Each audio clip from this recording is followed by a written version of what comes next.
owe it to yourself to celebrate yourself when you don't feel celebrated, to finally do that big thing you've contemplated, to trust your life in the hands of your Creator, to maximize every moment anticipating the greater, to get up again and again when you've been knocked to the ground, to believe in yourself even with no other believers around, to let go of the past knowing you live and you learn, to allow yourself time and patience until at last it's your turn, to forgive those who have wronged you because it's not for them but for you, to forgive yourself also for what you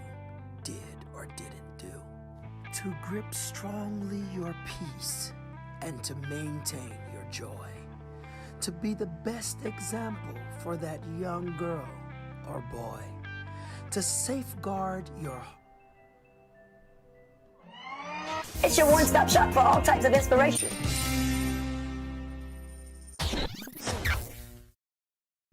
You owe it to yourself to celebrate yourself when you don't feel celebrated, to finally do that big thing you've contemplated, to trust your life in the hands of your Creator, to maximize every moment anticipating the greater, to get up again and again when you've been knocked to the ground, to believe in yourself even with no other believers around, to let go of the past knowing you live and you learn, to allow yourself time and patience until at last it's your turn, to forgive those who have wronged you because it's not for them but for you, to forgive yourself also for what you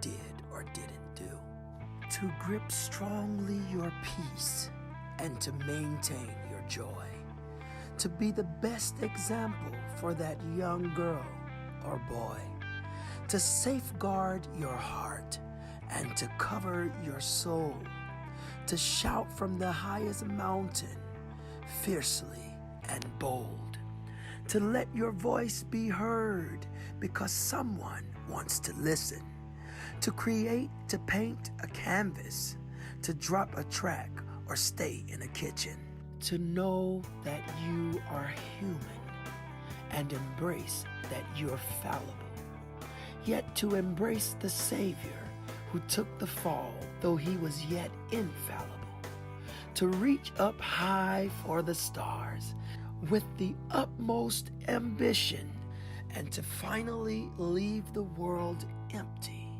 yet full of your fruition.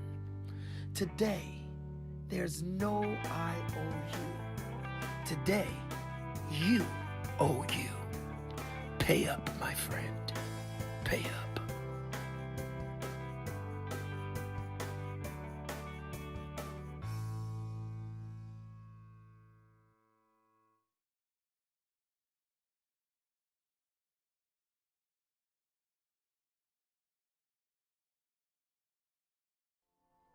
Hello, my friends. Hello. Welcome back to JeMone For You's YouTube channel. Some of you probably clicked on like JeMone Durante exposed. Yes, there's a reason that I am doing this today because I just feel the need to put myself on blast. There has been a lot of misconception about me. There's been a lot of people in my life from the time of being young to next month, I'll be 35 years old. There's a lot of times that I've felt that I was misunderstood, and I feel the need to basically tell my own story. And so a couple of months ago, about a year ago, I came up with a series that I'm shooting on YouTube called My Life on Blast. And I feel that, after a lot of people have been told wrong about you, sometimes it's okay for you to speak up for yourself. And this is sort of me speaking up for myself. Um, Not that I'm going to try to, go out there and rebuttal everything to everyone that has said something about me, um, because clearly a lot of things I really don't even care to know. But this is just a list of a few things, that I feel the need to say, and I things that I just basically want people to know about me, that I want people to, you know, hear from my own mouth, because I was having a conversation the other day with a friend who received a phone call about me, and this person, I'm just be very, very straightforward and honest with you guys. This person was like, I'm not talking to him no more, JeMone no more, because he's a liar. And I'm like, a liar? Me? One thing about me is I have never been and will never be a liar. I cannot stand lies, and I cannot stand liars. The worst thing that someone could do to me is lie to me. And because I hate it so much, I don't lie to people. It was just proof to me that some people, you know, really don't know you, and it's okay. It's okay that they don't know me. Um, it's all right, and this is not even in response to to them or what was said, or this is not me lashing out. It's me saying to myself, I was like, wow, people really don't know me. They really don't know me. So I want to speak on my own behalf. So it got me to thinking, if y'all don't mind, please hit that share button and subscribe to my YouTube channel. And don't forget to hit the notification bell. Before I read this, I want to shout out a couple of people who are watching. So if you're watching me, throw your hands up and let me know you're here so I can call you out. Stacy, hello to you. She said they tell a lie to try to find a reason to not like you. That's so true. I've been through so much in my life, and guys, this is not meant to be a sad story or nothing like that. This is just simply JeMone speaking on his own behalf. That's all I want to do, is I want to talk for myself. I want to speak for myself. You don't have to ask anybody anything about me, because I will tell you myself. Um, if that person who was talking to my friend the other day, who called you my friend, but you called my friend about me, and you could have called me, you know what I'm saying, and asked me. Not that they matter all that much, but the thing is, I wish people were not that shallow. You know what I'm saying? I wish people were not that shallow, that they would take the time to have their own experience with people before you write them off and just prejudge them and throw them away, and you're on to something else and on to something new. So what I'm going to do is, let me shout a couple of people out. Hello to you, Cheryl. That's my sister. Hello to you, Brian. What's up, Veronica? Welcome back. What's up, Jay Patrick? What's good? What's good? Wherever you're watching me from, please comment, because I'm looking at one thing here, but I'm streaming in 4 places, so you have to comment so that I know that you are watching me. Leonard, hello to you. What's good? Thank you, Jay Patrick, for sharing. Yeah, guys, I just want to put my own self on blast. So I'm going to start by saying this is why I've been posting statuses lately that are directly from my heart. They are on my thoughts, so I'm safely venting to Facebook. What's up? What's up? What's up, Tyrone? What's good? What's good? I'm safely venting to Facebook, and so guys, I appreciate you for allowing me to vent, Because sometimes we need to vent. And sometimes we do. And I do it. I used to do it. I'm going to be honest. I used to do it in sort of a rant. A sort of rant. Now if I rant, it's just like a petty, funny type rant. I don't get on Facebook and just go off no more because I'm more mature than that. I don't just wear my feelings on my sleeve.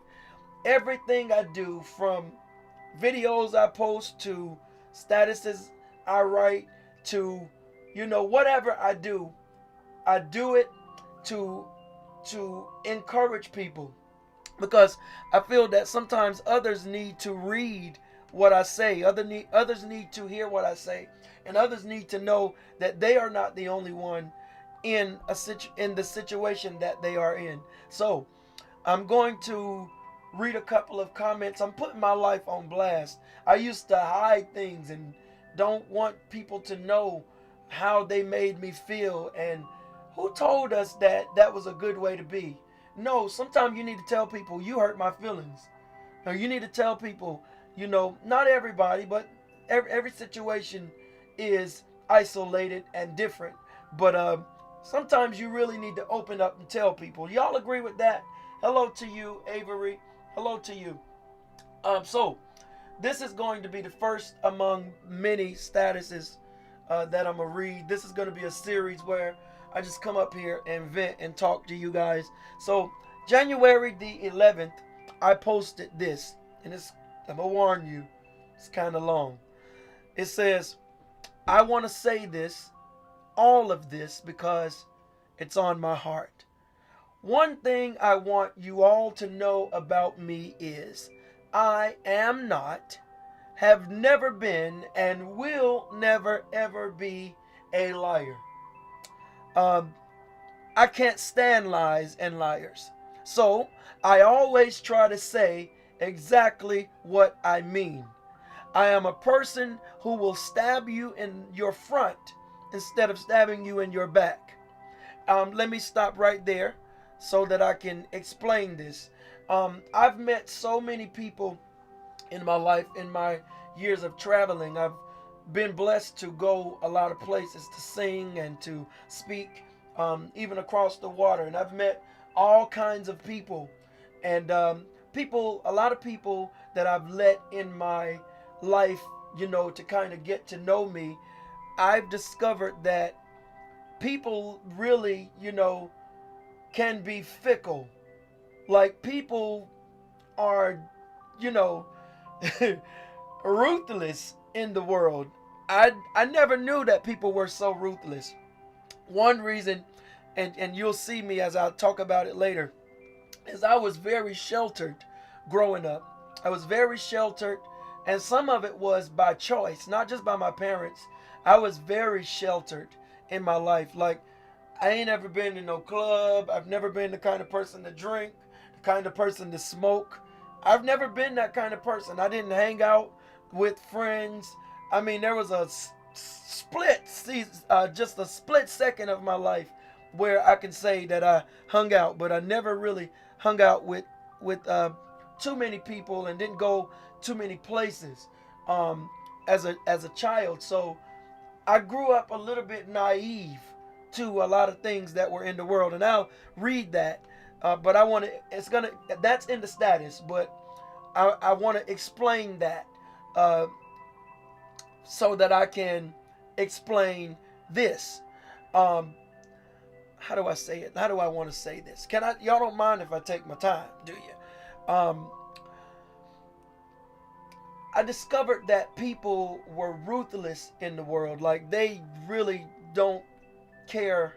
Most people, a lot of people, not everybody, but a lot of people don't care about anything but themselves. They have their own agenda, and to reach their goal, not help someone else reach theirs, they will step on you, they will kill you, they will stab you, they will do whatever it takes to fulfill what they desire. And I am a very different person. I grew up, first of all, in the church, and which don't mean a whole lot because a lot of people grew up in the church. And just because you grew up in the church, it doesn't mean that you grew up in God. But me personally, this is my own story. I grew up in the church, and I also, somewhere down between the days that my dad, when we got home, my mom had 7 children. My mom and dad had 7 children. When we got home from school, we were so spiritual and so caught up in church and God that when we got home, we had to put down our backpacks and it was time for family prayer. Because my mom and them and my dad would say, them demons that came, that's trying to ride on your back from the schoolhouse, they not coming in my house. Can anybody attest to that? Like, you know, somebody got a grandma or an aunt or somebody you get around that was like that. Oh no, we getting ready to pray them spirits off you right now.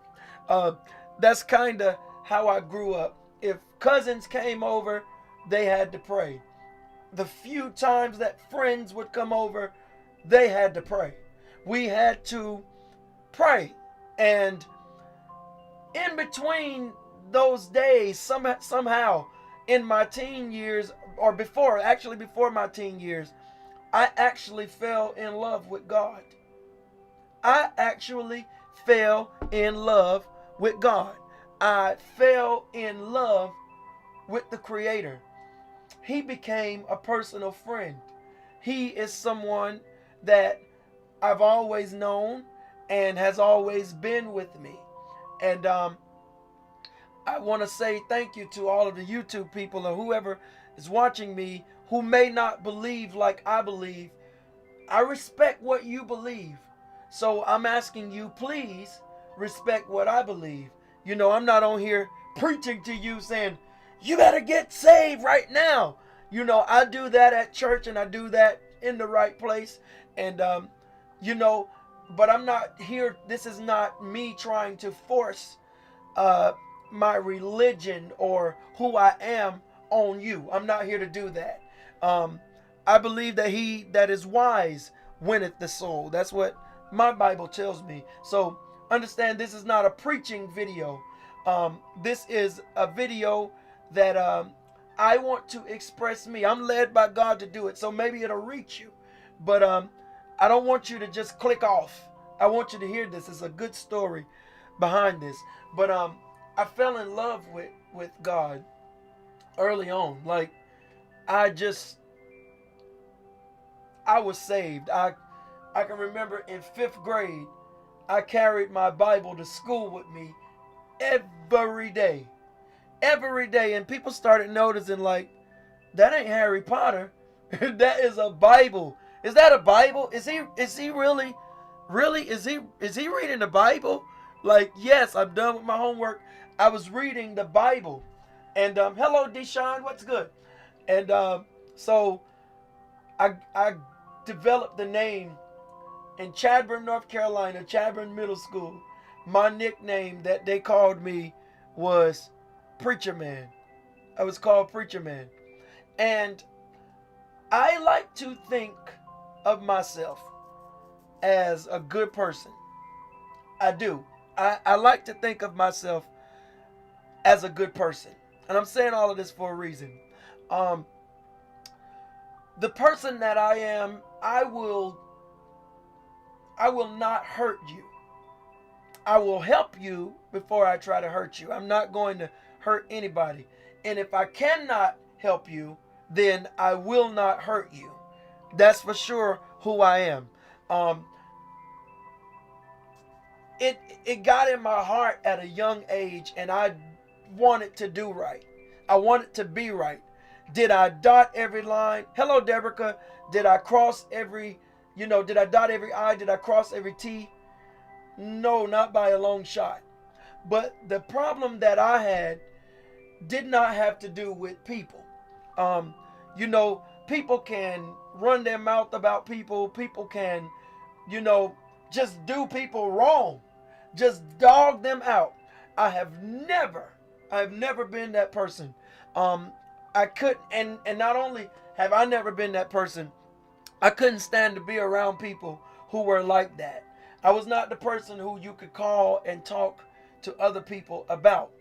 Um, this was me in middle school. I was known as Rev. So you understand, Tyrone?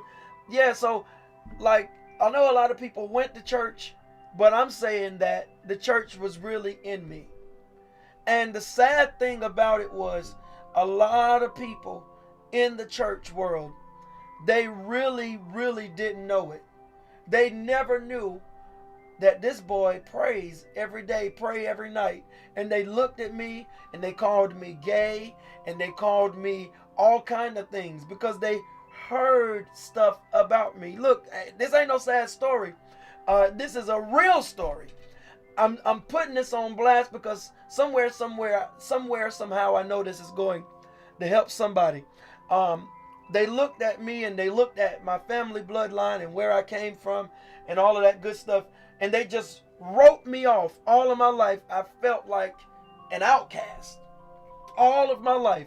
And so what did that do to me? What that did for me is it pushed me closer to God. It pushed me closer to this Savior. It pushed me closer to the friend that I could not see. I know a lot of people said, I got an imaginary friend when they were young. I have an imaginary friend. Well, I didn't have an imaginary friend, but I had an invisible friend. I couldn't see God, but I could feel him. He was real to me. And so I did want to please him. There were times in my youth when I was battling with all kind of things, sexual demons and all. People won't be honest, but I'm telling y'all, when I say I'm gonna put my life on blast, I am gonna put my life on blast, because that leads me to my point that I just read. I am not a liar. You're gonna hear it from the horse's mouth. If people would have just asked me, I would have told them, yes, some of the things that you heard about me, they're probably true. I would have told them, because that's who I am. I can't stand lies, can't stand liars. I always say exactly what I mean. I don't talk in riddles. I could, but I don't. I don't, speak. I don't speak about things, and talk around the subject. I'm the person that likes to dive directly into the nitty gritty. That's who I am. And I find that a lot of people are not like that. They prefer to be lied to, and they prefer to give you this fake person. But I just was never like that, because I don't know, I caught it early on. Early on in my life, I was real. Like the salvation, I took it for real. I took the relationship with God, I took it for real. And so lying is just not in me. It's not in me. Cheating is just not in me. Your character is on display, and a lot of people did the same to God. They slandered his name. You know what, Diza? I think that's how you say it. You are so right. You are so right about it. And there's a scripture that says, we have not a high priest who cannot be touched with the feeling of our infirmity. That scripture, when I found it in my life, it really was another thing that just drew me so much closer to this God that I fell in love with on my knees as a child. I'm like, God, Dad, you made us pray every day, and sometimes we had to pray till we fell asleep, and then he, get up, it's time to pray some more. I'm like, good God. It's like you forcing, what's up, yo? And that was my word in my teen years. I couldn't stop saying yo. And my dad didn't want me to say yo, because it wasn't in the dictionary. Yo, I can see him right now. But that dude who I was fell in love with God, and his character was in me. And I'm still a little bit broken today over things, because even though I try to be the best person I can, the most honest person I can be, I try, and I still try. The thing that really, really hurt me, and I'm still talking about this status, the thing that really hurt me was even the church people. like the church people, it's like I don't know, they decided to write me off and call me something else and put a whole different stamp on me, and they just pushed me aside. A lot of people, like so many different people. I'm not sad about it because I understand now why God allowed it to happen. I understand why. But it was kind of a hurt to me. It was kind of a really big hurt to me. I'm like, what is wrong with me? Like, what is wrong with me? I went to, later on in life, I went to people's services and I gave in their services to support their visions and to support their dreams. And I would find out later that they were in the office laughing and talking about me. And just, I'm like, dude, what? I just can't win for losing. That's how I felt inside. But it's I want to say this, and I'm gonna keep reading. It's so sad that some people are that superficial to write people off that you have not even taken the time to get to know. Had some of those people gotten to know me, then they would have discovered that this dude right here, I try to walk in integrity. I really do. Like, this is how integral I am. You can leave $1 million in my possession. I won't touch $1 if I'm poor and don't have a dime to my name and to eat. That's the kind of person I am. You can leave your stuff around me. I'm not, well, everybody like to plunder a little bit. But it has to be a situation like, I let you stay, this won't happen, but I let you stay at my house and it's something fishy. So then, you in my house, I'm going to plunder. You know what I'm saying? I want to know what's going on. And sometimes it'll have to be a situation like, I know they lying. I can feel it. And so then I'm going to plunder. I ain't going to steal nothing, but that's me looking out for me. Let me see. Looking out for my house and all that good stuff. You know what I'm saying? People gravitate to lies before the truth. And this has to show you who's for you and what God has in you. That's the spirit of deception in operation. You're so true. You have to love them and let them be where they are. That is well said. I'm an honest, straight up, straightforward dude. Like, I live like this. And I'm not perfect. I still got things, that God is working on me with. He's been working on me for years with things. Like, I'm not perfect. I'm not in the least bit trying to tell you that I've done everything perfect. But I'm trying to tell you that when it comes to people, I've tried to do my best with them. I try to live the scripture, follow peace with all men. I try to live the scripture, esteem others higher than you do yourself. I try to live that. So I'm always complimenting people. I'm always trying to support somebody and trying to help people. And it broke my heart. It broke my heart when I discovered that people just ain't like me. There's some people out there, but the most people that I've met, they are not like me. They will talk right and walk left on you. Do y'all agree with that? People are just fickle. They are whack. They don't mean, a lot of people don't mean you any good. And so I learned that it was okay to be alone. I became the true introvert that I really am. I am an introvert in the worst way.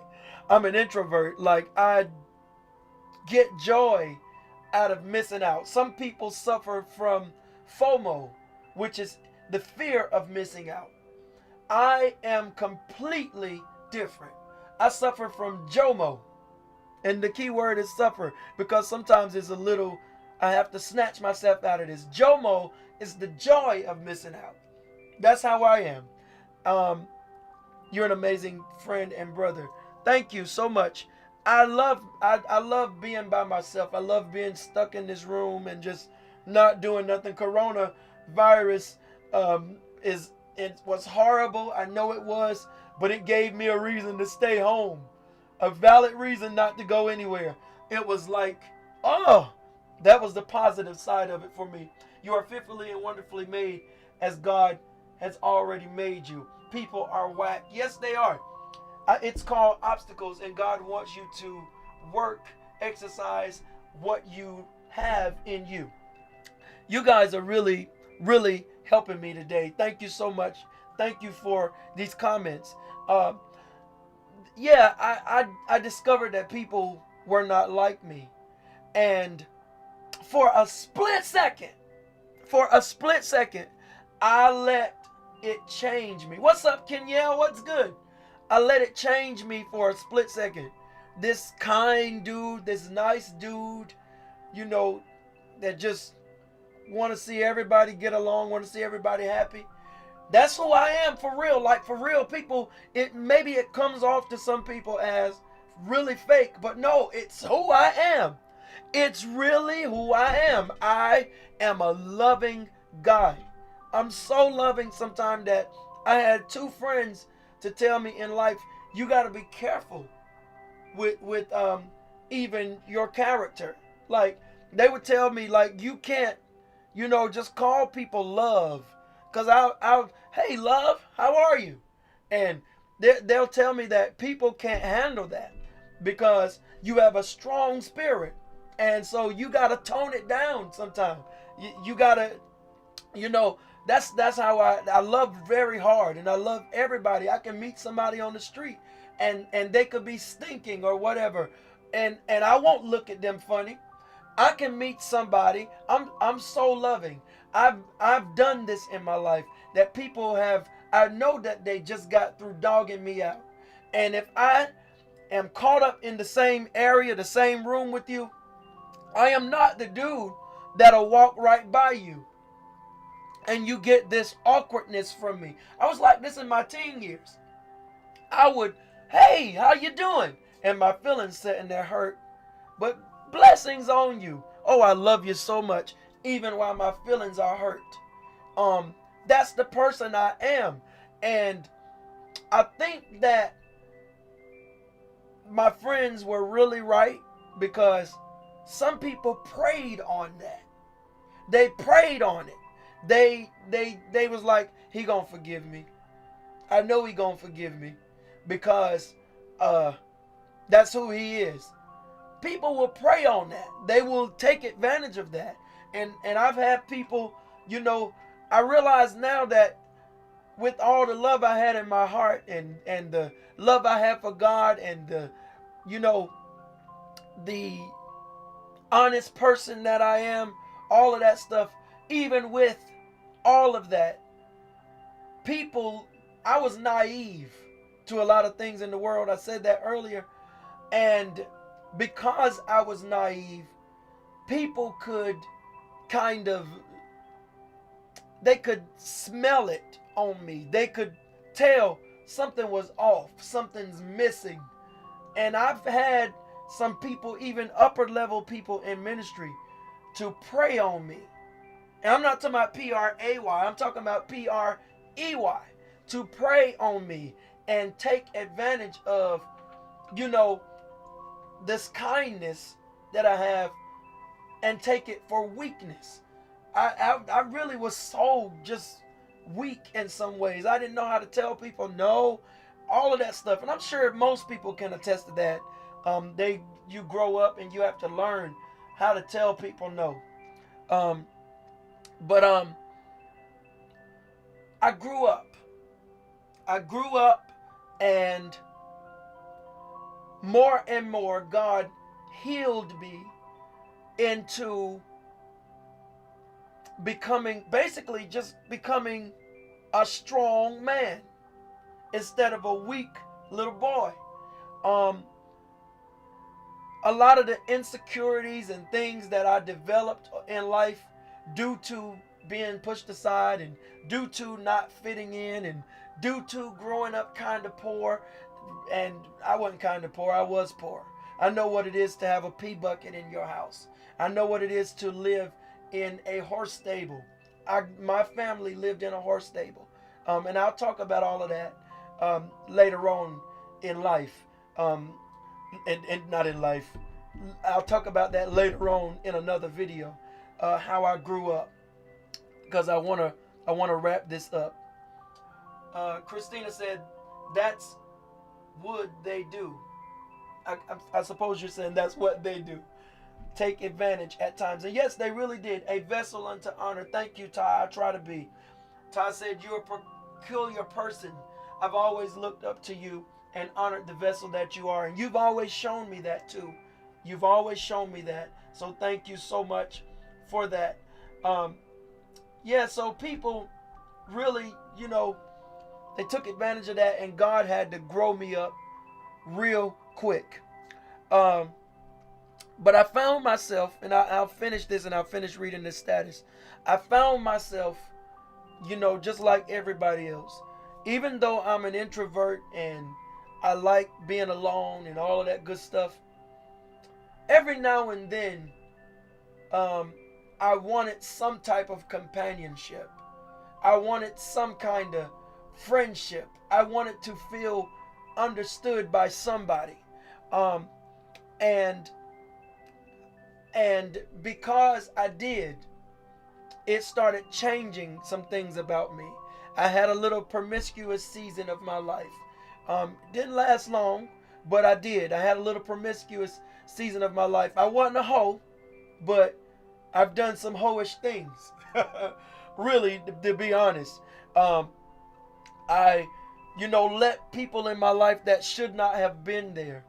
And I learned early on that it just ain't worth it.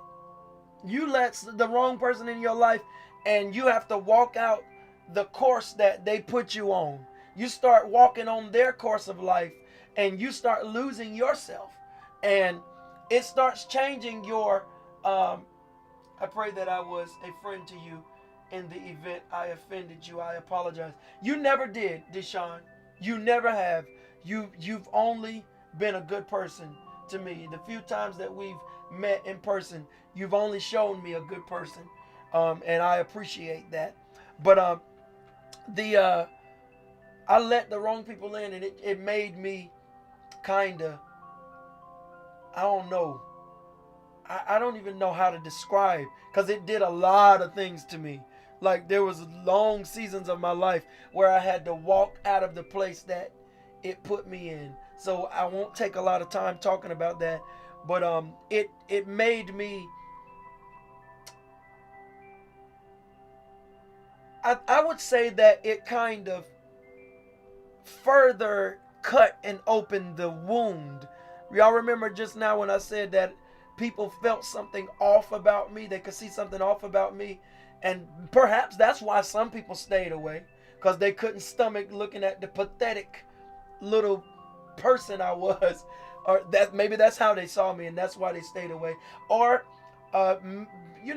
maybe they were just too consumed. Some people were just consumed in their life.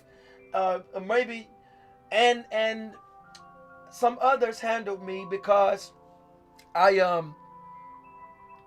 when I got in that situation, it cut that wound further. And just now when I said they felt something off about me, well, another way to say that is I was walking through life bleeding, like a lot of people are. There's a lot of us that are walking through life and we are not healed from the past. People get into other relationships and you haven't, properly healed from the previous one. And you haven't been sewn up from the last cut. And you have, you have this toxic thing that is going on about you. And before you know it, this is what happened to me. It will bring wolves in your life. It will bring wild spirits in your life. People, that's why people did pray on me. I met you in the church, and your sister was a dear friend, Jamela, my sister who passed away. I'm assuming that's who you're talking about. Because you said was. But yeah, people prayed on that. They prayed. A lot of people prayed on that. They got with me, and they knew that there was something in me that was crying out for love. It's crying out to be loved, basically. Crying out to, be accepted. Because I have never, and I'm going to be very honest with y'all. This is going to be deep, and I'm going to try not to tear up because I'm not like balled up in this place now. I have never, ever in my life felt accepted. Never. I have never felt accepted. Like, not by a church, not by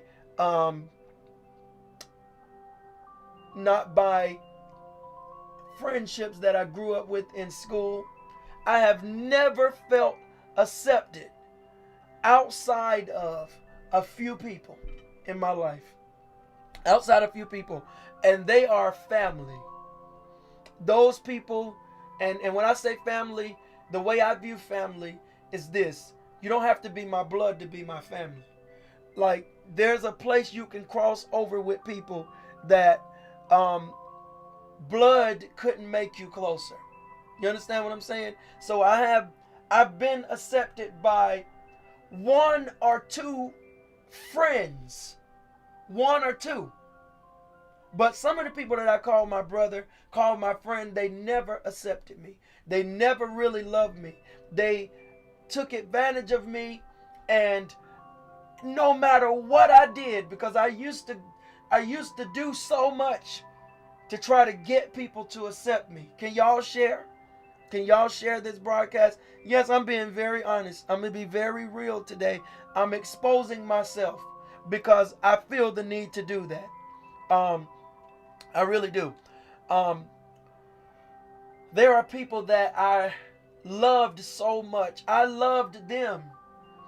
And I tried to do everything I could to show them that I loved them, to be there for them. I made myself uncomfortable to show them that I loved them, all the while just hoping that they would love me back and accept me. I'm talking about people, some people that I've known for years.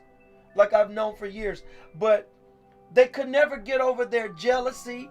They could never get over their, I don't know, the lens that they look through in life. I'm going to keep reading comments. I was like that too, including blood family. People wanted to just be around because of exactly what I was about to say. I would do so much. She said because of what I could do. I would do so much. But I won't forget the last part until I came to KMM. KMM is my church. I'm Stacy's pastor. And that means a lot to me, Stacy. That means a lot to me that you feel that way, because my biggest dream and my biggest hope is that what I've gone through in life, I can help change that for somebody else. I feel like everything we've gone through in life, we didn't go through it just to go through it. You went through it for someone else. So to hear you say that means a lot to me. Cynthia said, it was never enough. I've been there. They left me in the dust and still never liked me. That's exactly how I felt. And I'm glad to know that I'm not alone. Yeah, there were people that I did so much for. Everybody that I would meet, I would try to do stuff for them. And one day my mentor said to me, he said, you are not a human doing. You are a human being. And this was in the last 2 years that I learned this. This was in the last 2 years, because up until about a year or two ago, I was still living my life like that, doing so much and then being burnt out and getting depressed. I mean, that's a whole nother story right there, because all of my life since I was 8 years old, or I can remember dealing with depression. That's another thing that I didn't say. I've dealt with depression a lot in my life. And I'm sorry, y'all, if this feels like it's not well put together or it's just, kind of all over the place. Allow me to process this and put it out. It's me on blast. It might not, I didn't write anything, I didn't put anything together. I just wanted to sit in front of this camera and put my life on blast, expose myself, because I'm really tired of people reading me wrong. I'm tired of people looking at me and you're not really a friend to me because of what you heard. So I'm going to tell you who I am. And if you don't believe me, then that's on you. At least I've spoken up for myself, because I used to be a person that wouldn't say nothing. I wouldn't say nothing. Not only could I not say no to people, I wouldn't say anything to people. I wouldn't. I would just go away in the corner somewhere. I was weak. You heard me say that. I would cry. And somewhere around me there was a strong person that I kind of betrayed or portrayed to be to my friends, which is why they liked me so much, because I do have a strong spirit, but they didn't know some of them I didn't really realize how weak I really was. Some of them didn't. But I promise I'm going to go back and read some of y'all's comments. I promise I will. Y'all hit that share button, please, because I know somebody else needs to read this. I know you are my friend, Cynthia. I know that. Yeah, thank you. Thank you, Prophetess Bryant. Thank you. I believe we can hear your heart for sure. Thank you. Thank you. So, I would go in the corner and have depression, and the more I got in life, older in life, I thought that depression would, dwindle and I would get over it. But that was before I knew what kind of name to put on it. I didn't know it was depression then. I didn't know what to call it. I didn't know really how to handle it, because I didn't know what to call it. But later on in life, I realized in Googling that I was really depressed a lot of my life. I was dealing with it. And a lot of preachers won't tell you that. I still deal with it. But that's what drives me. I look at depression as my personal trainer, because when I start feeling that thing, it drives me into my prayer closet. It drives me to get up and move, and do what I need to do. But so yeah, I was weak, and then I started looking at myself and looking at all the scars that I've gotten from the different relationships and friendships and people that I thought I could trust, and everything being pushed aside, growing up poor, all of that, all of the little scars and some of the wounds that were open, still open. One day I just looked at myself, and because I'm a very analytical person, I'm always spending time in my mind. I'm always thinking, and I don't sit around and think about everybody else too much. I analyze myself. I am really my worst critic. I'm one of those people that are like that. I'm really my worst critic. And that didn't help me always. Sometimes I really beat myself up.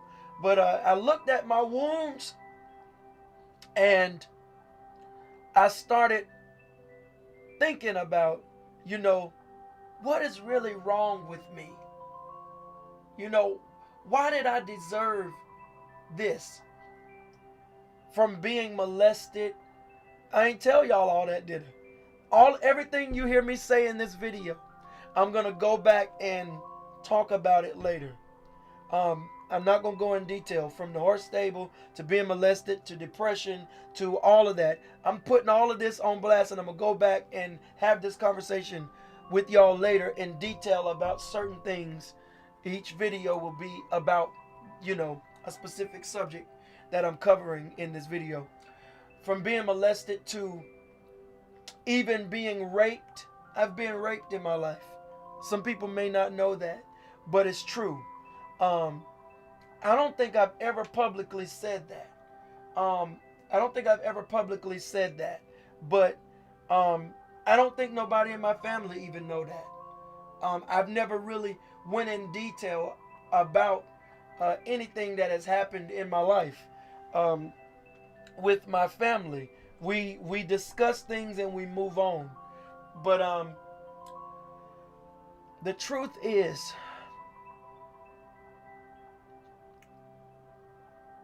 the thing that I most appreciated about myself in the midst of all of those wounds and those hurts and the past and all of the stuff I was going through at the time of looking at myself, the thing that I most appreciated about me was that I will tell the truth. The truth is important to me. It's very important to me that the people in my life tell the truth. And it's very important to me that I tell the truth. Now, telling the truth don't mean that I told everybody my business up front. But the truth is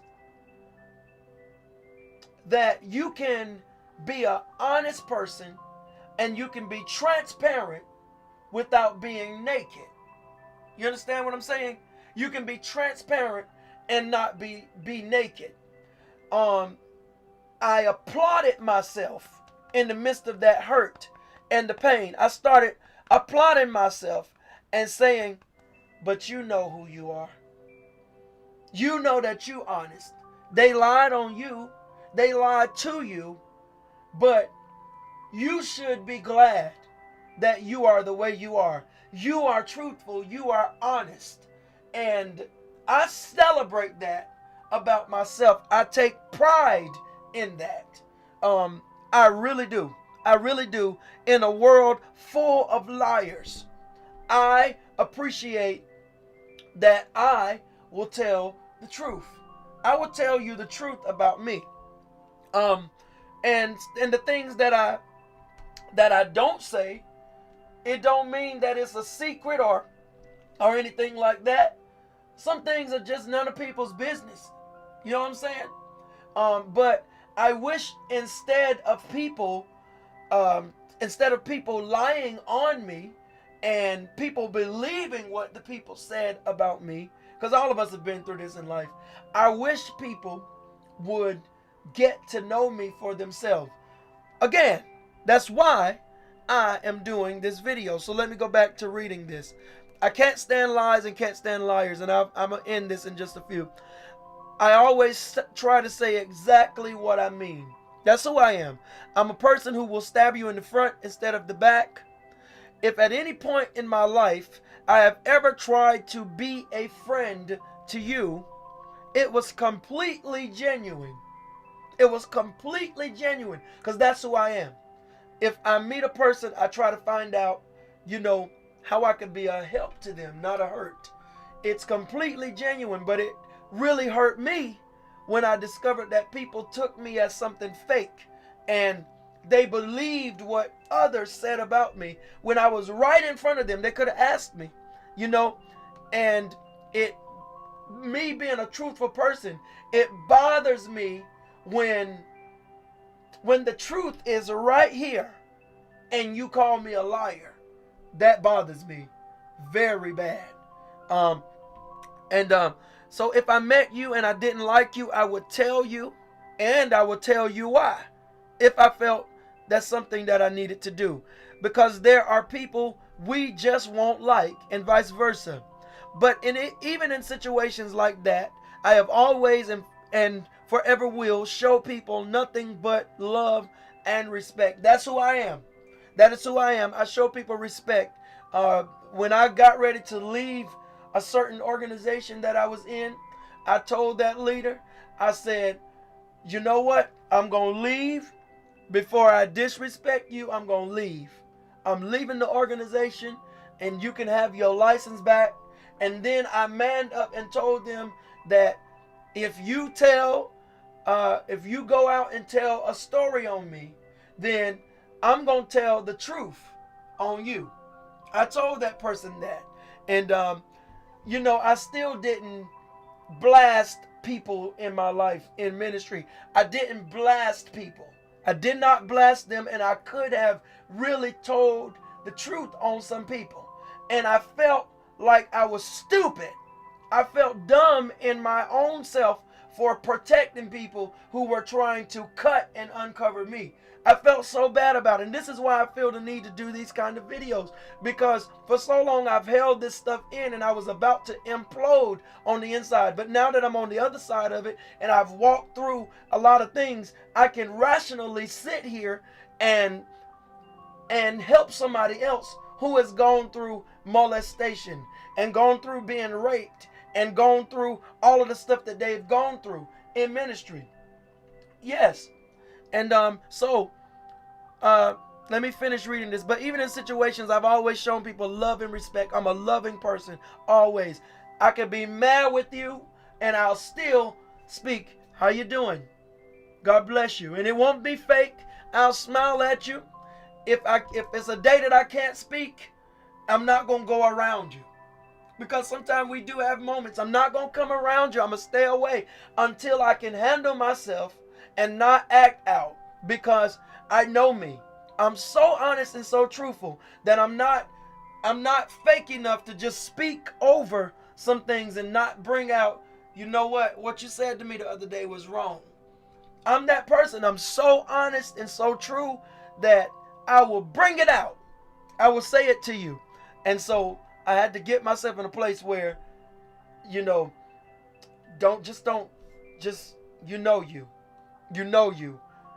what you can do today. You know what you can't do today, okay? So don't go around that person.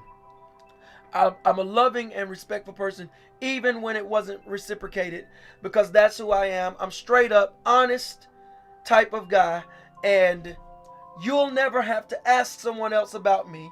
And it's best not to, because I'm finding more and more that people lie on me so much. And most of the time it's because they like me. Now that ain't me tooting my own horn. That's not me tooting my own horn. It's the truth. A lot of people who get around me, they fall for me. I said people, men and women. Y'all want the truth or not?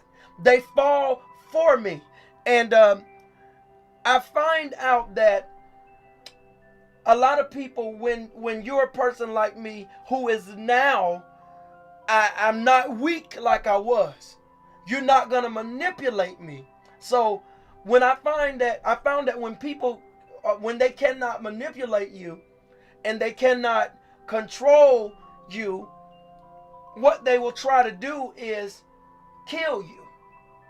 That's what they'll try to do. They'll try to destroy you when you done let them down, and I don't like you like that, and I'm not interested in you like that. This is what has happened to me over and over in life.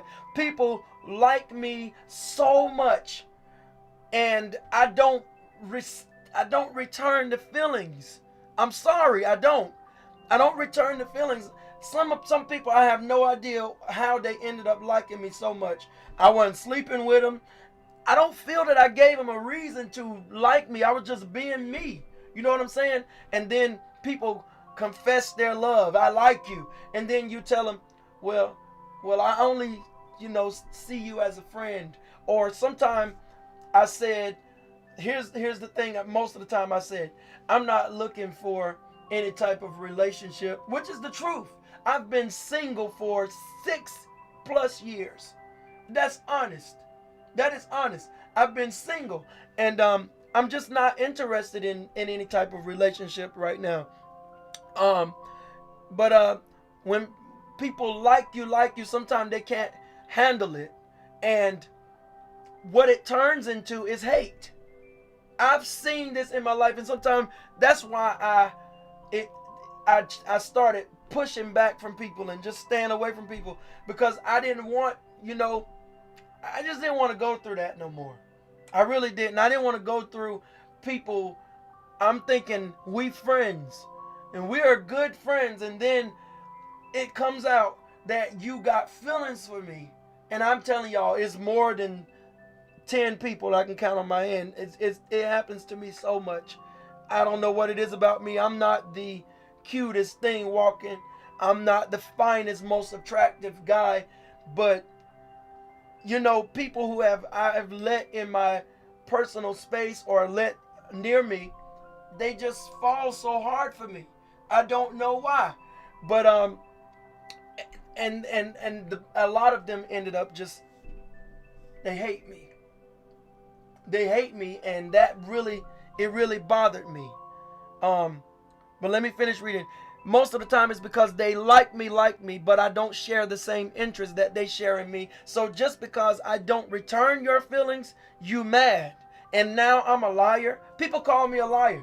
And you led me on. I never led you on. And now I'm really careful not to do that. I don't lead people on. Just because I'm nice to you does not mean that I'm into you. Just because I'm nice to you, it's not like I'm getting stuff from you or anything like that. I did not lead people on. I tried to be very careful, especially now, not to lead people on. Because like I said earlier, my friends tell me they can't handle that. They cannot handle it. Blows their mind. They can't handle you talking to you every day or talking to you for an hour. Some people can't. And I really don't want this to sound like I'm tooting my own horn, but I'm not. I'm just trying to be raw and real as I can. I am not a liar, and I'm not messy. I just wanted to be friends, and that was it. This has happened to me over and over in my life. I am strong-spirited, and I have a pretty big presence. Not all, but most places I go. And I'm a kind-hearted guy. Genuinely love people with pure motives. I've always kept my motive pure with people. Always. And that often gets misconstrued. I'm careful and try not to lead people on because I have learned that not everyone can handle JeMone just being myself. But make no mistake, if I am interested in you and I feel you should know it, you'll know it. You'll know it. And if not, and I feel for some reason you should know it, then I will tell you. I don't speak in riddles. I'm a straight shooter. Pow pow. Come on. And I will never before, I will like never before continue to in this time. But on another note, if we were or are getting acquainted, just because I don't let you into every area of my life does not mean that I'm a liar or that I have something to hide. No, it's not that it's a secret. It's just none of your business. Come on. It's none of your business. You can think whatever you want to think, but truth is, what you see when I show you me is exactly who I am. Nothing fake. If I can't help a person, I certainly will not hurt them. So to my ex-friends, or the ones I thought were my friends, some of you walked away and contacted others about me. And that's fine, but don't try to label me to be as messy as you and your fake friends are. I'm getting excited. I'm not like you, nor them, and you were totally off about me. Totally off. I handled you right in your presence and in your absence, because that's who I am. I'll handle you right in your presence and your absence. I'm not fake, because that's who I am. If you had asked me, I would have told you. But you were too messy to do that. My real friends will tell me what's going on. Like my friend did. My friend called me and told me, this is what that person said and this is what that person did. And that's what your real friends will do. You have to be careful with friends who, befriend all of your enemies. You have to be careful with people like that. And I didn't even used to believe I had enemies. That's how naive I was growing up. I didn't believe I had earthly enemies, but I soon discovered that. But believe me, believe me, you my real friends will tell me what's going on. And one more thing, I discovered that growing up sheltered, I was very naive about a lot of things and people of the world. I've said this earlier, but I want to read it. I'm trying not to be cynical, but I now realize that contrary to what I believe, most people just don't have the same good heart that I have, and they will do you in at the drop of a dime. So I will not trust as easy anymore. I will keep my heart in the Lord's hands, and I will not be as accessible as I have made myself in the past few years. Let me tell y'all something. There was a time that that you would write me on Facebook and you would never hear back from me. And part of me hate that I stopped doing that. Why? Because I saw myself as a person going to destiny, and I protected myself so much so that I was extremely careful who I responded to. Hit up Bishop T.D. Jakes and think you're going to get a response. You're not. People like that have to protect themselves. Hit up Dr. Cindy Trim. She might respond. Certain people will respond if, because they are down to earth and humble. But believe me, they know how to protect themselves. Not everybody is going to get a response. And not that I responded to everybody, but I would, when I opened my graphics business, I realized that the bulk of my business was on Facebook. So I said, you can't be like that. People may be hitting you up for a flyer. And they just said, hey, or yo. And you don't know what they want. So I started talking back to people. But part of me hate that I ever did that, because, I don't know. I don't know what happened. It used to be a time I could post a status on Facebook and literally within 1 minute, 300 likes, literally 60 seconds, 300 likes. The less people know about you, sometimes the better. And that's true. It's very true. But the unfortunate thing about being a person who has a high voltage life, when you crisscrossing the country and preaching and you are, sort of a public figure. I don't like that word, but I sort of, have to embrace that. That's what we are as preachers and as people who have really done some things, in life. That's what we are.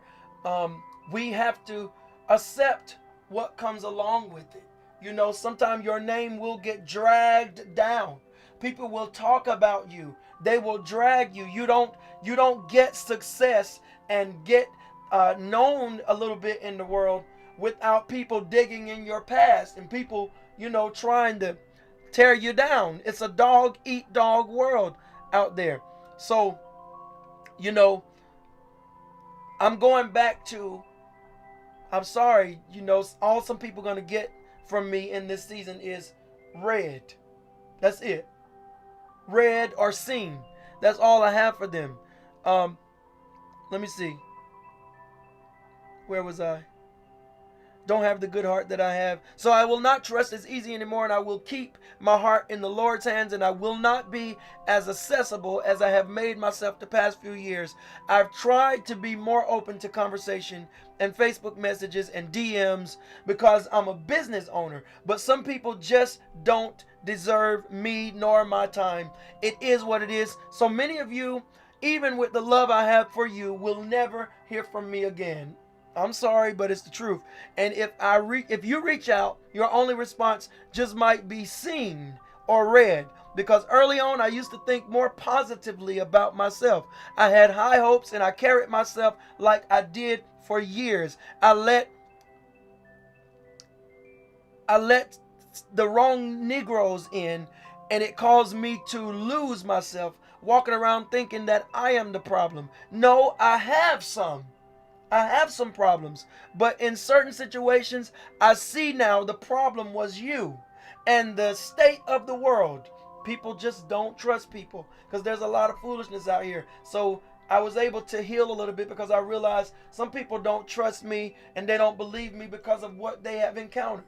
So it really helped me to know that. The state of the world. And I'm not the reason. Some people were fickle and dishonest with me. I am not the reason they mistreated me. I'm not the reason they overlooked me or tried to sabotage me. I thought I was, but I fully accept now that I am not. You are just who you are. Those people are who they are. I won't let you change who I am. I'm still a growing man, and I've grown out of a lot of stupidity, and I've walked away from it too. And in a final note, you can think whatever you want to think about me. I realize that some people cannot see you past the messy lenses that they have in their own lives because of where they've been and what they have done. That used to bother me so much because I wanted everyone to like me. That's how I was. I was naive. I thought everybody would, you know, I thought it was just something wrong. But if I did all of this stuff for people, that people would like me. They didn't. Either people gonna love you or they not. I was just around the wrong people. That's all. I wanted everybody to like me. And I was in for a rude awakening. Now I realize that what you think about me ain't none of my business. You can keep it to yourself and your messy behind friends. I didn't believe early on in life that I had earthly enemies. I didn't believe it. I had earthly human enemies. Keyword human. I didn't believe that. That's how naive I was. But, and I promise y'all, just a few lines, I'm done.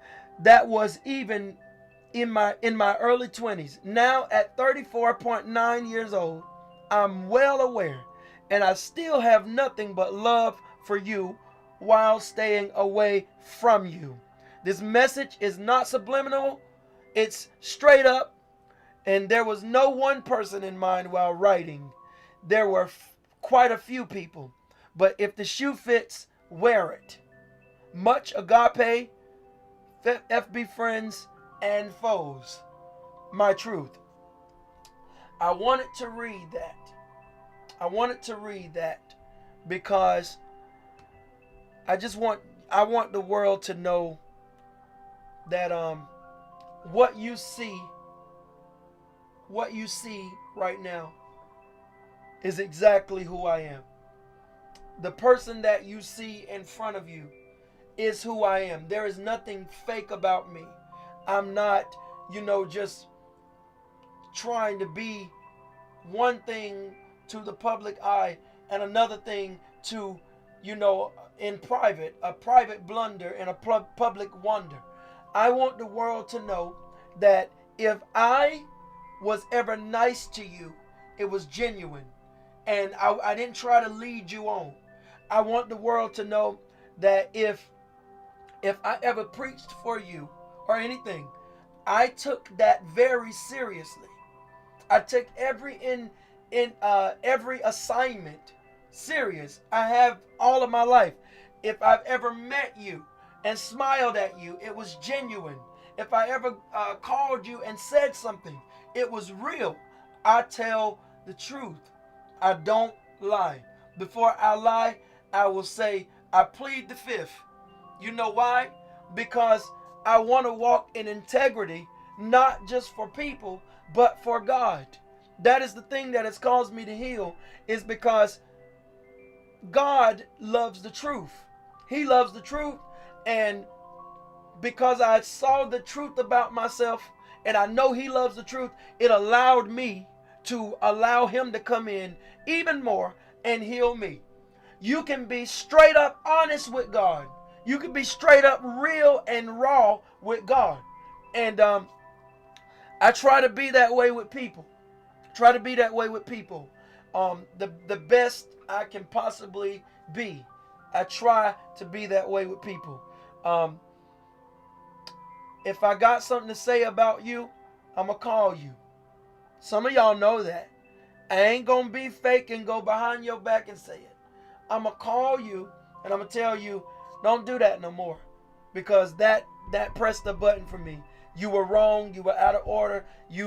I will tell you. The people in my church, my friends, they'll tell you, this dude is brutally honest. I'm like that because I just don't subscribe to this lie to me world that we are in. This lie to me world, I just can't do it. I can't do it. That is the gist of what I wanted to say. Basically, I'm gonna go back and read some of y'all's comments that I missed, and if you guys have any thoughts on what I've said, I would love for you to say it. Okay. Leonard said, wow, you're really helping us today. Cynthia said, yes, me too. Cynthia said, it was never enough. I've been there. They left me in the dust and still never liked me. Lola said, doing so much for people burns you out too. Yes, it did. It burned me out very bad. Burns you out too when they don't appreciate it. Yes, because relationships should be give and take. I shouldn't just be giving to you and not taking anything.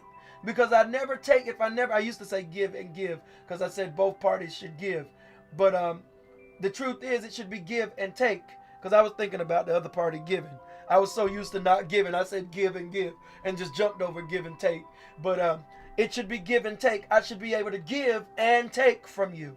It's important to be like that. If not, it will burn you out. Cynthia said, I am your friend. I believe that. Sherry Ann, I think that's how you say it, said, I feel you, sir. Sherry Ann said, that was me at one time. I have too, PJ, Lola said. Perlene said, amen. Mary said, bless you. Sherry Ann said, amen. I've been knowing you for years and I love your transparency. Thank you. Thank you so much. I try to be. I really try to be. Michael said, you are not ugly either, sir. Well, thank you. Well, I never thought I was ugly. Okay, maybe a point of my life I did. I got over that real quick because there's a lot of things you can do. You know what I'm saying? If you are as ugly as you feel. That's what I'll say. You're as ugly as you feel. You're as old as you feel. I don't feel ugly. You know, somebody came on here the other day and commented about my hair, and I read them and cut them too thin to fry, because you're not getting ready to attack me. I've been growing this hair for 2 years, and if you don't like it, or you feel like, you know, I'm not a preacher because I have long hair, that's your problem. I feel like I look younger, and I like it. And if I like it, you can agitate the gravel, my brother. Kick rocks. And I looked at the person's Facebook who inboxed me that, and they were bald-headed. Really? So that's your issue? Your issue is you can't grow no hair, and you mad at me because I'm doing what I feel I should do? You know, I think that if you don't change up every now and then, you get stale. Like, you need to do something different so you feel saucy and sexy. And as long as I live, I'm never going to stop trying to look my best. I don't care who don't like it. Okay. Lola said, oh, wow. Lee said, it's the North Carolina accent. Well, thank you. Leonard said, sometimes, what is the North Carolina accent? I don't know what that is. Country. I know I'm country. Sometimes it's an assignment from the enemy to try to bring you down. You're so right, Leonard. You're so right. Lee said, that's good, sir. Michael said, pow, pow. Come on, Pastor. Lord, you're talking about me. I hate the yos. Okay, so let me read some of these comments. Let me go to YouTube and read some of the comments there. Let's see.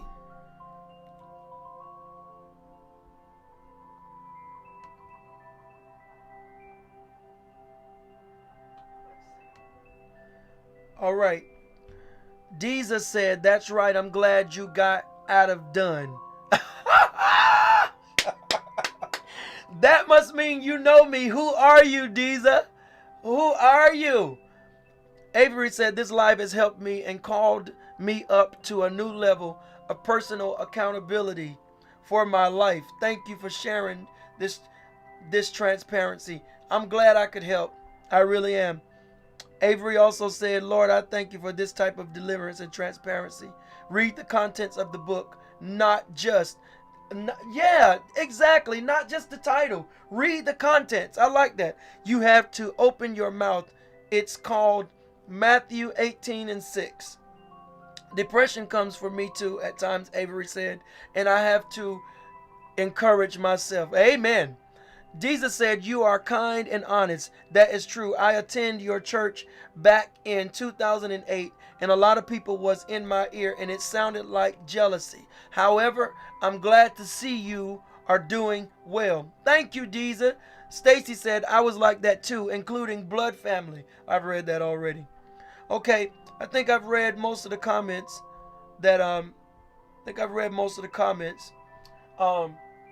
Listen, guys, I appreciate you for being here with me. YouTube, you never know what you're gonna get from me. You really never know, because I'll be up here sometimes. I'll be doing tutorials. I'll be doing all kind of stuff like parody videos.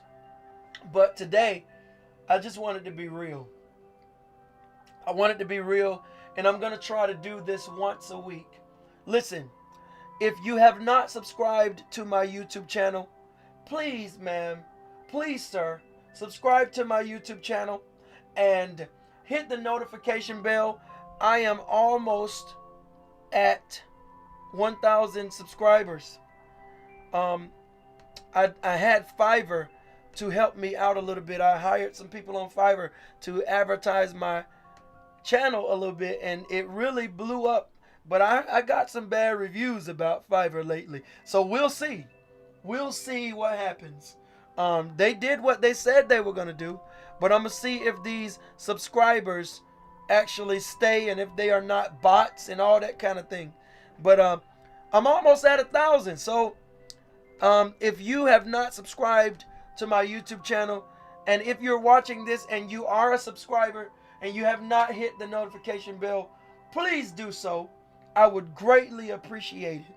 I would greatly appreciate it. So the last thing I'm going to do is I'm going to take questions. Y'all understand, I was so damaged in my life that I wouldn't even do this. I wouldn't take questions because I was scared what people were gonna ask or what they're gonna say. Now, baby, let me tell you something. Bring it up. Let's do it. If I don't want to answer, I'm gonna just tell you I'm not gonna answer. I have really grown up. The hell has grown me up. It really has. So before I go, I'm gonna take a few questions. Any questions out there that you guys want to ask me about my life, about your life, about God, about anything that I've said that may have, struck you in a certain way, I'll take your questions now. We were cool friends. I got out of Done too. Let me see who Diza is. Or Diza, perhaps. It's Diza, perhaps. Oh, you're on YouTube, so I can't really see who you are right now. I've been there. Mine came from family. Veronica said, I've been there. Mine came from family. Yes, and that's, Veronica, that's kind of the, by the way, shout out to you, Veronica. I see that you're a new subscriber to my channel. Thank you so much for subscribing to my YouTube channel. Hey, you're the dopest for that. You're the dopest for doing that. Thank you so much. It's a different kind of hurt when it comes from family. It really is. Like, that is the reason you heard me say earlier that blood, you can get so acquainted and so close to people that blood can't make you closer. That's how I love. That's how deep I love. If I ever have called you brother, I meant it. You are brother. If I've ever called you sister, you are sister to me. That's how I mean it. You understand? So I'm gonna take your questions, y'all. Don't hesitate. Ask the question, and even if you don't want to ask in the chat, inbox me, and I won't reveal your name if it's something you want to ask privately. I'm just gonna allow just a few moments. What's next for you? Life, ministry, and business. That's a good question. Okay, what's next for me? What's next for me is I'm going to try to do better at prioritizing the the things that I'm supposed to do in my life. One thing that I'm most proud of in my life right now, and to God be all the glory, is the church that I have. I feel like to date, outside of all the travel and everything, even beyond that, the best thing that I've done in my life is the church that I have. When I walk in, I'm still floored at what God has done in my life. So what's next for me is to learn to juggle everything successfully that I'm supposed to do in my life. And when you say what's next, I say it's a day-to-day thing that I'm just trying to map out my life, from the graphics business to the photography to getting the music out, because I've never, I haven't successfully done that stuff. The only thing that I've done and am doing for 2 years that I've been very consistent about is the ministry. That's why I'm most proud of. I've dealt with procrastination, and the depression would just bind me up for days. So I didn't get stuff done. I would start stuff and I would finish stuff. But what's next for me is becoming a finisher. I am going to actually finish some things. There's few things that I've finished in my life that I'm really proud of. And I've often said it was because I'm a perfectionist. And that I am. I try so hard to do things right. And I found out that sometimes that became a trigger for depression for me. And sometimes you got to just go ahead and do it. And understand that true art is not perfect. And how would people, and it's also, subjective. So how would people know it's not perfect? You understand? And the people who would love you will love what comes from you. So what's next for me is putting everything in order in my mind, in my spirit, in my body, living prosperous in those things so that I can prosper in all the things that I'm sent here in the earth to do. I want to leave a mark. That's why I'm doing YouTube. That's why I'm going after my dreams. What's next to me is to kick it. Next for me is to kick it into another gear. My saying for this year is Happy New Gear. Happy New Gear. That's my saying for this year. So that's what's next for me. Getting the music out, being consistent at YouTube, the videos that I'm doing, just consistency, trying to be more consistent. So that's what's next for me. PJD, what is the highest level you have on Super Mario Brothers? Super Mario Brothers 3. That is a legit question. Let me see. I beat the game for the first time. I beat the game about 6 months ago. I woke up in the morning and I just turned on the game and I said, let me just beat this game, see how long it'll take me to beat it. I beat the game. So I'm done with that and I'll play it again in life. But would you start a mentorship? Let me go back. Would you, I think you're on YouTube.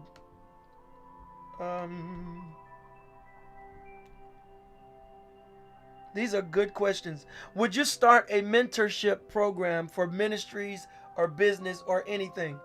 Actually, I am Sister D. That rings a bell. That rings a bell, Sister D. But actually, Avery, yes, I am. I think about it every day. I think about doing tutorials on graphics, which I'm supposed to be doing right now. I got a flyer to do. Michael, it's coming. Your flyer is what I'm working on that I stopped. But yes, I think that I have finally healed to the point, and I have finally grown and manned up to the point where I can actually mentor other people. I know people have all my life since I was even in my early teens. People started calling me their mentor. I never felt worthy to be that, and when I still don't, altogether feel worthy, but I realize that, life. There are things in life that I have a lot to say about, and that I have successfully come through and successfully done. And I feel so far off from destiny, but somebody else is trying to do what I've already done. So yes, I will definitely start a mentor program. I'll definitely, do more tutorials, and I've lost this mindset that I was trained to. I didn't realize that it was just in me, that I was somewhat um, a crab in the bucket too. I hated things like that, but I didn't realize till recently I had that problem too. And it because I wouldn't share some things that I should have shared with people. I felt like I have kept it a secret. I had a conversation just 2 3 nights ago with a friend of mine who was inspired to do graphics because they watched me, and I wouldn't teach them anything. And I feel so whack for that. I don't want to be that person. In fact, I want to be the person to help you who is coming up the ladder. And after I have made it up the ladder, I'm not going to pull the ladder up behind me. I don't want to be that person. So yes, I will start a mentoring program. I'm waiting for that one song. I believe you remember which one. If not, I'll inbox you. Please let me know. PJD, okay, I've already read that. So are there any more questions for me? Y'all real quiet. Any more questions for me about my life? Okay, Veronica said, I want to ask you, how do you deal with the church the church hurt, I see the word hurt down there, that comes your way? Okay, Veronica, that is a very, very valid question. And while there is no one size fits all answer to that question, because every situation is isolated and every person is different, there still is an answer for you. I'm going to answer you not just generically, but prophetically as well. How you deal with the church hurt first of all, I kind of need to ask the question: are you still in that church, or have you, moved on from the church? So I'm gonna answer it in two ways, and maybe you'll pop up and answer those questions. Are you still in the church, or have you moved on from the church, and still having post hurt and post feelings and post emotions about it? I went to a night service in Lumberton. Okay, to answer your question, how you deal with church hurt, what I had to first do is what I did in life. You've moved on, okay? What I've had to do is I had to separate people from God. And I had to even separate so-called people of God from God, because I realized that not everybody walks in his character. And I had to write it off as, people will be people. That's how I got over a lot of things.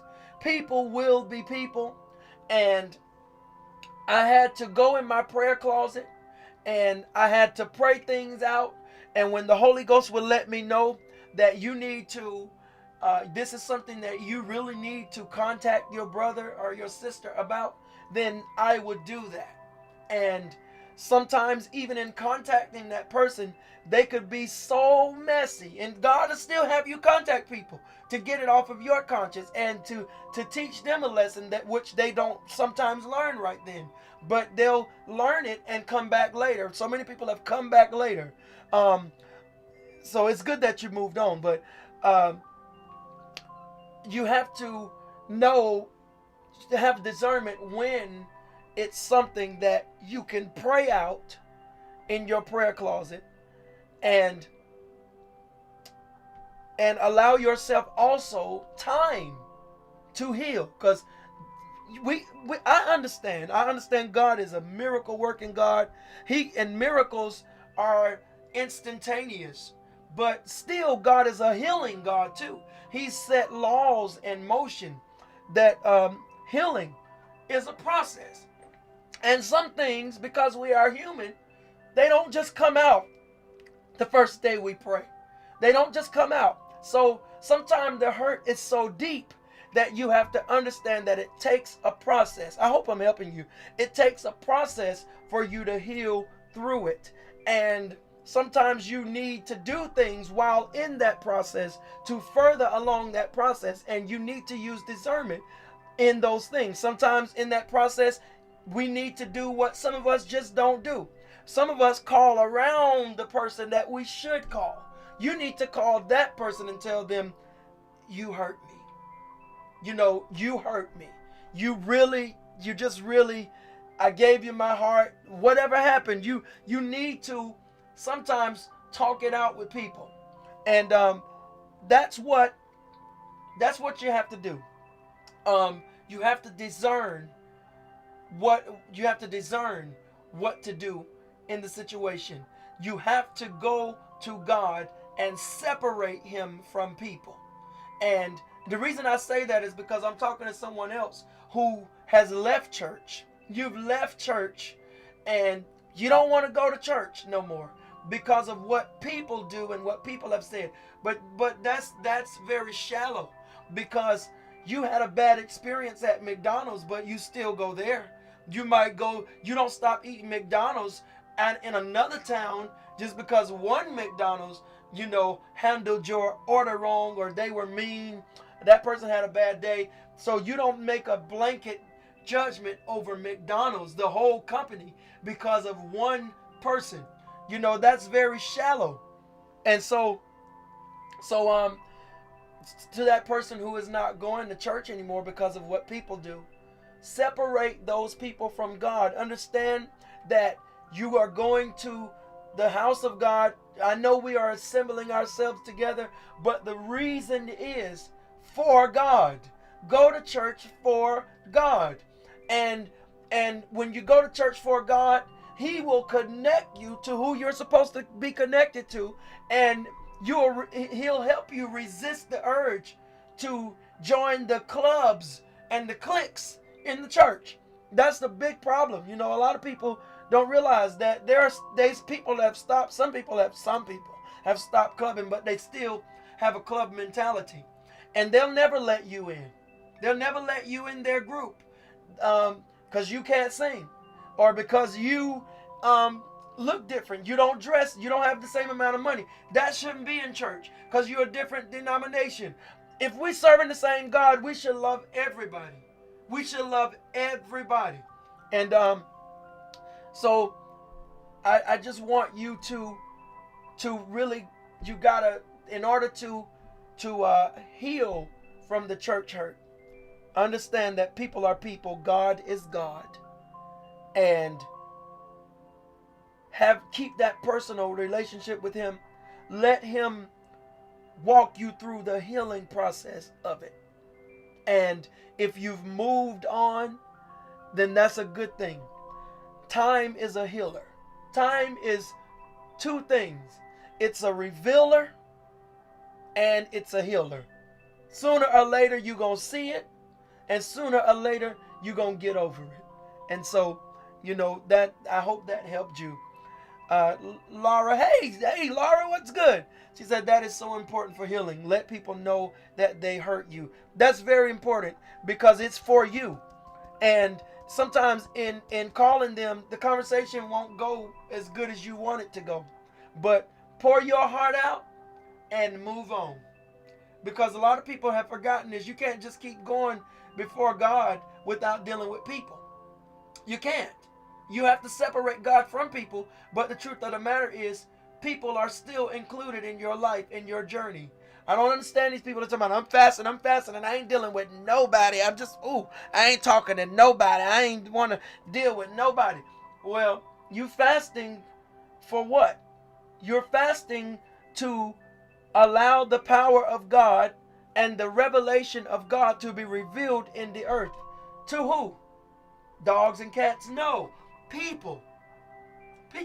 That is what we do. That is why we do what we do. Veronica said, yes, you helped. I just moved on. Wonderful. That is wonderful. If you've moved on, then time will heal that wound.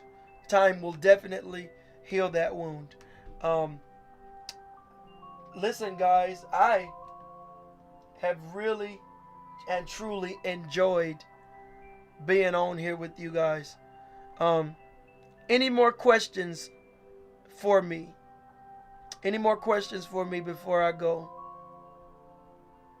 Let's see. Any more questions before I go? And I thank you guys for allowing me. Every video will not be this long, but I just wanted to get it out, and I'm gonna go back and I'm going to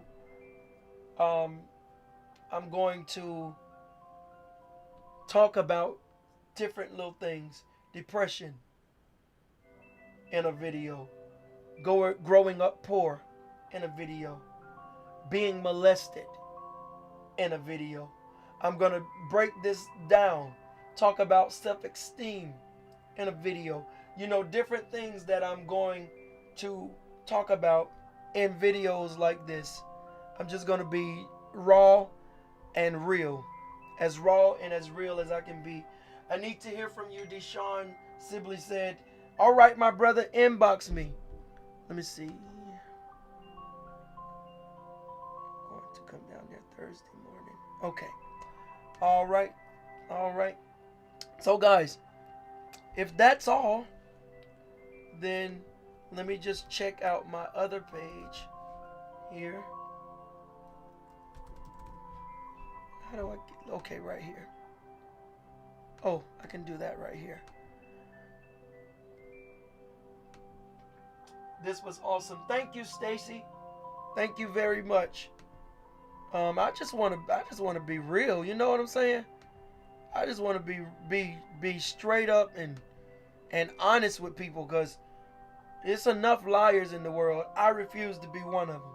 You know what I'm saying? And I'm really over the fact.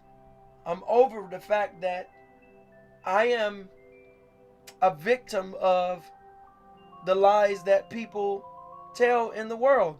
I'm a victim of it. And it just is what it is. Some things just come along with the territory. Would you change anything about yourself psychologically or cosmetically? Well, cosmetically, yes. I always change things about myself. And psychologically, I like being a thinker. But I wish that I did not spend so much time in my life overthinking things. And some things I wish that I had thought more about. So, yes, I am changing some. You ask good questions, Avery. You ask good questions. Cosmetically, yes, I changed my hair. I had dreads. I definitely keep my brows clean. People see me be like, oh, can I have your brows? I'd be like, I can do yours. Because let me tell y'all something. My brows grow. Like, they really grow. I mean grow. So I had to get a weed eater and a lawnmower, and I have to keep these things right. Because, I don't know why people want to, people want to judge people. Why you doing your brows? And somebody asked me one time, your nails are shiny. Yeah, and they're going to stay shiny. Because having a manicure is a part of health. It's a part of health. Yes, I'm going to take it. They ain't shiny right now. I did them last night. I cut them last night. But I'm looking for a good clear coat polish. So if any of you know a real good one, let me know. I haven't found a good one in a while. Yes, overthinking is what I do well. Yeah, so that's what I would change. I would change, overthinking stuff, and sometimes being so analytical that I don't even get nothing done because I done got tired from doing it all in my head. So that's what I would change psychologically about me, and I would think better about myself. I'm thinking better about myself. I gave those people the thoughts that they projected on me. I started projecting those thoughts in the world and reflecting that. And I noticed in my behavior that that's not you. So it starts in the mind. I had to get that stuff out of my mind. So yes, I did. I did a lot of work psychologically. This can be mentally draining. Yes, it can, Deshaun. Yes, it can. Yes, it can. All right. I'm going to give y'all a minute to ask another question. And then I'm going to go. And then I'm going to leave. Hello, Terry Williams. Hello, Ken Lee, George, and Tanya Roberts. Hello to you. Hello to you, those of you who are watching from my page instead of my profile. No, not weed eater and lawnmower. Yeah. I keep my brows really nice. It's time for me to, grab them clippers and razor and stuff and clean them out again. But yeah, I try to keep myself up. Hopefully I have you as a guest on my podcast that is set to launch. You say the word, Avery, and I'll come running. So, once again, final call. Any more questions? And I'm gone. Any more questions? We went to a night service in Lumberton. Seemed like I remember something about that. But I'm not sure.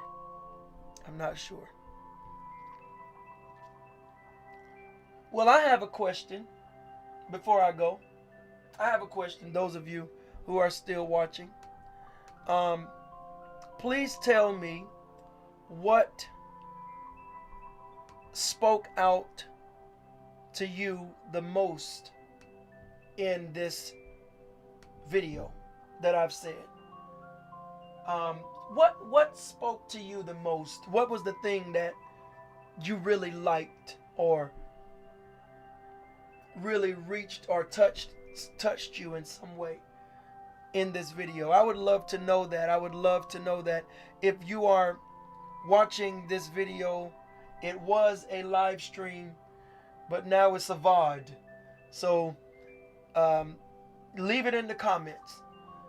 Tell me what spoke to you in this video. I manicure my nails and I like pampering myself also. That's a part of how I healed. Seriously. I would get my bath bubbles, my beads, and every night, I would pamper myself and I spent time with myself. That's how I learned how to braid my own hair. I can braid my own hair. I learned it from spending so much time with myself. And some girls be like, how you do that? I can't do that. Well, you spend the time with everybody else. You got to spend time with yourself. I know me. And the reason I'm doing this video and things like this now is because I want the world to know what I know. about me. So, I'm going to wait for about 3 minutes, and I'm going to give y'all a chance to tell me what was the thing that I said that really spoke to you in this video. Dominique. Seemed like I could see your face.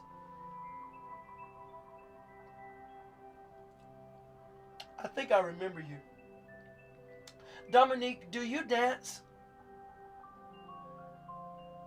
As always, the honest and wisdom that you share, it helps to uplift the kingdom of God. Thank you, Sister Laura Easter. That means a lot to me. That means a lot to me. Sometimes I feel like people really are not paying attention, but the Lord always finds a way to have someone reveal it to me that something I said or did, or something simple as going to the beach and posting a beach picture, helped them. What is one thing you want to leave with people when they come into your presence? One thing I want to leave with people when they come into my presence is better. I want to leave them better than how they were when I came. That is something that I've always wanted to live by for years. When I even down to something as simple as if I visit someone's home, I don't want to leave their home and them having a bad vibe about me. I leave it better than it was. Well, not better, but I don't make it worse. You know what I'm saying? If I go play at a church, at somebody's church, and I move a piece of equipment and I put my keyboard there, you know what I do? I put it back exactly how it was. I see a lot of musicians don't do that. They don't do that. I want to leave people better. I don't want to leave them worse. I want them to be bettered when I leave. That's what I want to leave them. I remember, Dominique, you need to come visit my church in Fayetteville. When talking about lying and people, this is what Veronica said, people lying on you feel like it takes a lot to keep up a lie, but to know who you truly are as a person. Yes, and I'm glad that spoke to you. What's up, Charlie? What's good? One thing that spoke to me personally was the level of... Okay, I guess you made a mistake and pressed send before you finished. But that's just, it's just who I am. I'm still taking questions, and I'm wanting y'all to let me know what spoke to you. Definitely being honest, Lola said, when you speak on your being molested and raped, so was I, because I said it was my fault when it helped me being hurt and lied on. Yeah, and I'm not going to hide that no more. I'm not going to tell every, gory detail of my life, but I want somebody to know that if I've come through being molested and I have a grip on the sex demons, come on somebody, that still are with me today. Oh, I got some sex demons, okay? People don't want to, I'm going to talk about it. Stick around, subscribe to my YouTube channel. You're going to see my life on blast. If I can make it through it and I don't have HIV and I'm not sick, come on. You can make it through it too. You can be good alone and by yourself. I want people to know that. Because people like us, Lola, a lot of times we start going out into the world just expecting things like that to happen to us.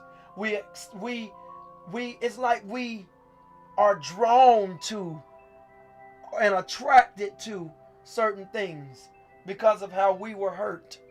And that's why I can't leave God. I can't leave God because I will not be a molester. You understand what I'm saying? I can't leave God. He is my safety. Come on, somebody. He's my safety. One thing that spoke to me was the level of forgiveness that you possess and your focus to live in integrity at all times, and being accountable even when you could have been dishonest. Yes, and you know what? I must be. I must be. I can't. I just can't be a liar. I just can't. Um, and the level of forgiveness that I possess through me, it really like threw me for a loop in life. I mean, because I started beating myself up because I forgave. Like, why won't you do them like they did you? You could do it worse. You could do it. You can do them worse than they did you. You could do what they did better than they did it. But it's just not in me. It's not in my makeup. And while I felt bad, now I applaud myself. I pat myself on the back for allowing God to live in my life at an early age and growing up with the heart that I have. I can honestly say I got a good heart, and I'm drawn to people with a good heart. And so guys, anymore, who is your greatest inspiration, and who is your supporter? I'm inspired by a lot of people. And because I'm a person who kind of wears many hats. I'm a singer, I'm a songwriter, I'm a graphic designer, a producer, a preacher. I have inspirations in those different things. So one of my greatest inspirations as a singer, as many of you will know, is Whitney Houston.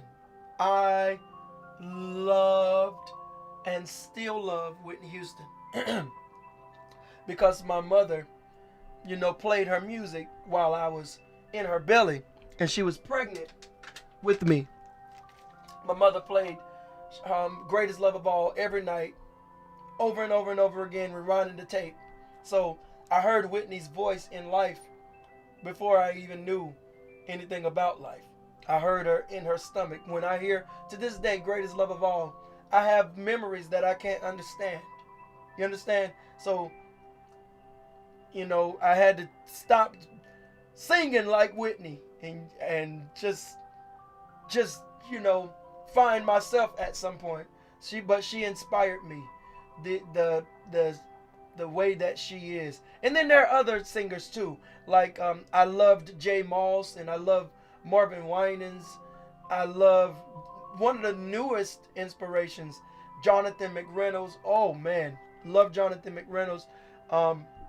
He inspires me, and there's so many others who inspire me as a singer.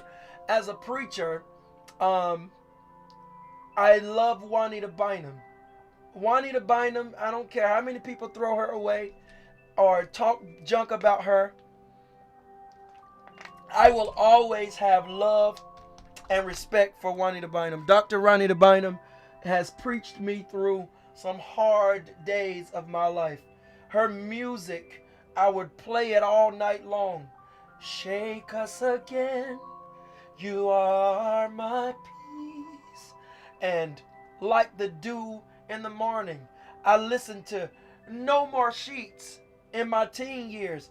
Dr. Juanita Bynum has touched my heart and touched my life in ways that, I could never explain. So you just forever love people who touched you like that. People who are not known. My mother, my father.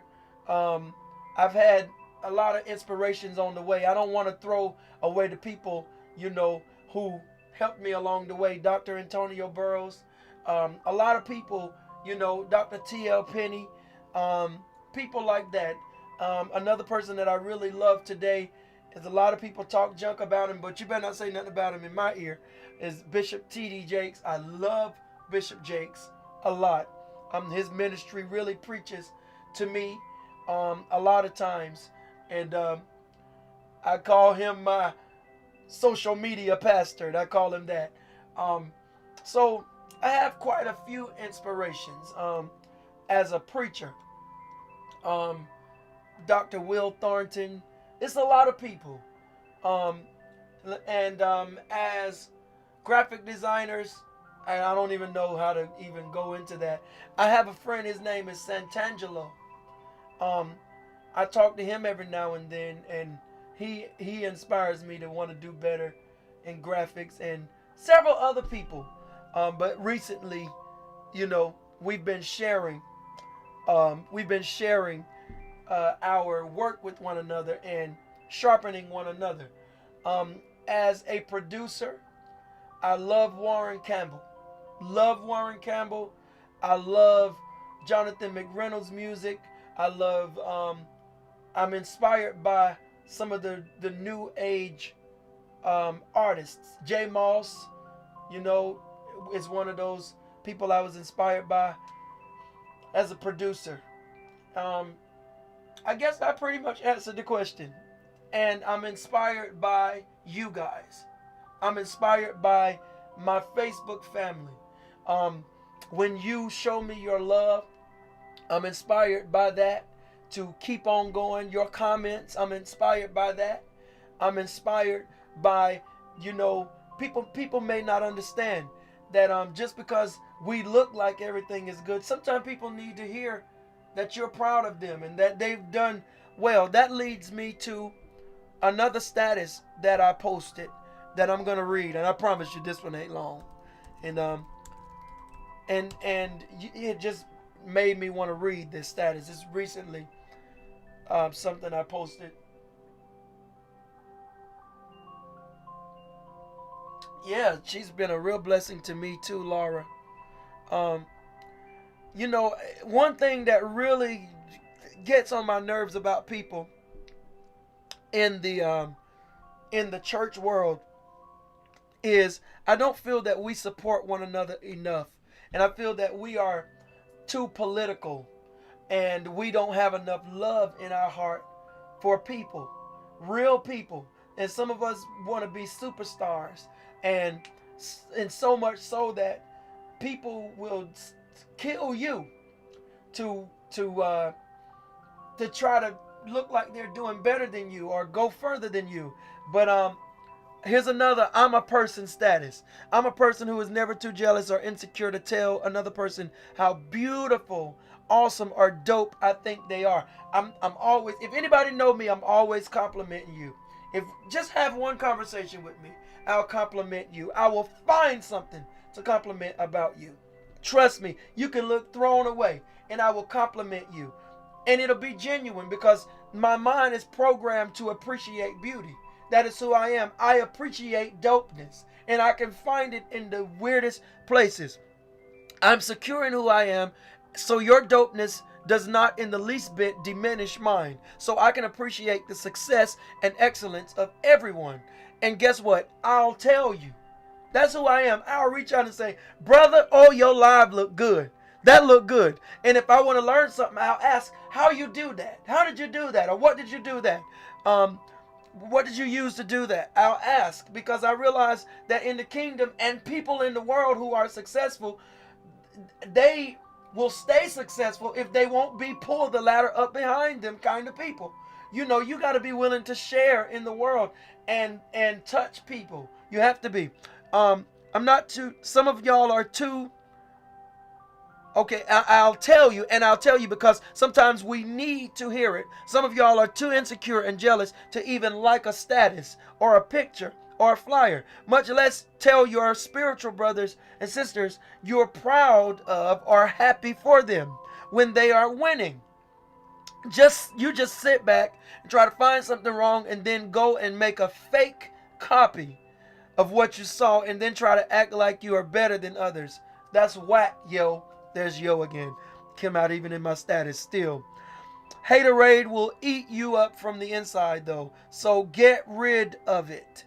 We, especially those in the kingdom, are in this together. When one of us wins, all of us win.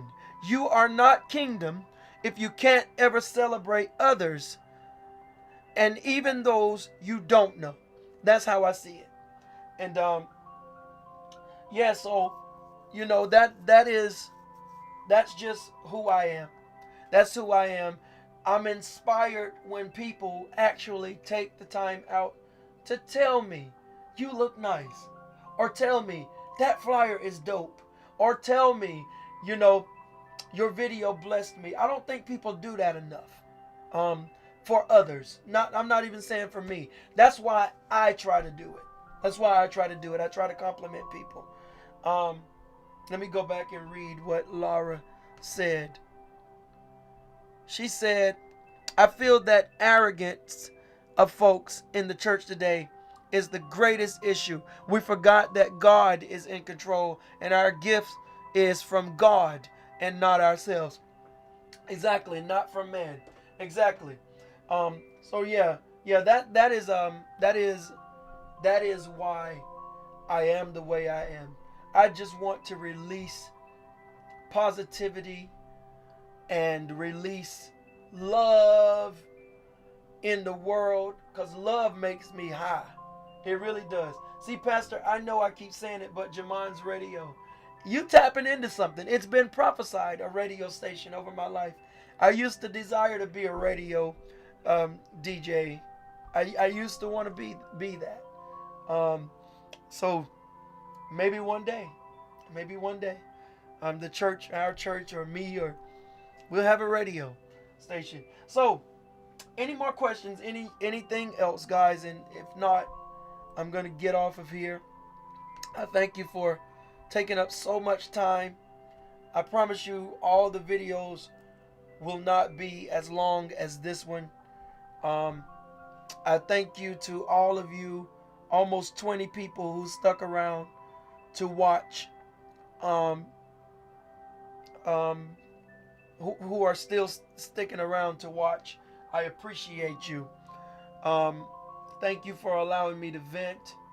Share this video with somebody who's in need. And please subscribe to my YouTube channel. And don't forget to hit the notification bell. Let's see. Do I have any more subscribers since I've been on here? They need more encouragement out there instead of negativity. Exactly, Kendall. Exactly. It's enough people, just doing stupid things in the world. It's enough people. So guys, you are my brother. Hey Ian, what's good? I owe you a good old butt whipping on Smash Brothers. And I got my PS5 now, so I got Call of Duty, Fortnite. I ain't good at Fortnite. Too much be going on Fortnite. You gotta build, and you gotta change your gun, and you gotta run, and ain't nobody got time for all that. My nephew is 6-7 years old. I think he 8 now. And he kills me very badly. And I tell him ain't nobody got time for that. So, yeah, what's up, Jeannie? Jeannie is a good old friend of mine. Good old friend of mine. Thank you for the encouraging words in the inbox. I appreciate that. You guys have been a phenomenal group of people today, just for taking the time out to be here. We will play Fortnite.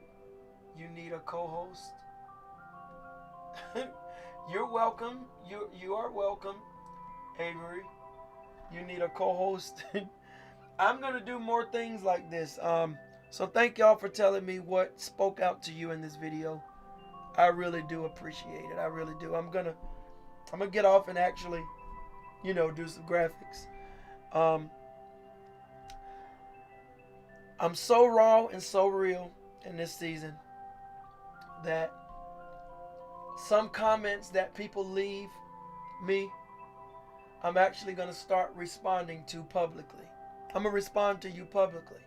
If you are, bold enough to comment some things on my wall, then you're talking to a media personality now. So the guy Evan who came after me about my hair, I'm sorry that you bald headed, but ain't nothing I can do about that. They make all kind of stuff now. Glue. You can put you some up there. But don't come after me. I don't know who made that game, but you should be a millionaire if you play. I ain't lying. That game is tough. Fortnite is tough. I can kill people some of the time. But most of the time, this is how my view is. Just looking all around, trying to get them controls right. Man, let me get back over here to this Nintendo Switch. What I'm used to. I'm gone, guys. I'm gone. Have a great one. Don't forget to subscribe to my YouTube channel. Hello, Jazz. Please subscribe.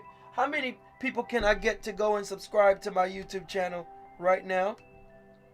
JeMone, just type in JeMone for you. Hit that subscribe button and hit the notification bell. I definitely appreciate it. Tell whoever to get a hair unit. Exactly. Don't come for me about my hair, because I grow really good. As long as I grow it, I'm going to do it however I want to do it. And when it stops growing, I'm going to put me some up there. Because my daddy, perhaps, all his life wanted to be bald. But I didn't. Okay? That is not my testimony. Ain't nobody got time for that. You can do a whole lot. Can you play online with the PS5 and PS4? Yes, you can. Yes, you can. And I have a PS5 as well. And I have a Nintendo Switch. I'm subscribed for about 50 years now. That is funny. Yes, this is the very first YouTube channel I ever set up. At the start of YouTube, way back in the day. I have my same channel. I didn't change it. It was JeMone for you. I set it up when I was probably 17 years old. That's when I set it up, I think. Somewhere around that time. And yeah, 17 years old. 17, 18. No, not the man unit. I will be getting one if my hairline decide to move. Let me tell you something. We're going to put us some hair up there. Amen? Amen and amen. So don't be hating on me, because my hair grow. And you bald. Amen and amen. So, any more subscribers? Because I want to shout you out. Subscribe to my YouTube channel. Please and thank you. And don't forget to hit that notification bell. Thank you, Veronica, for being a subscriber.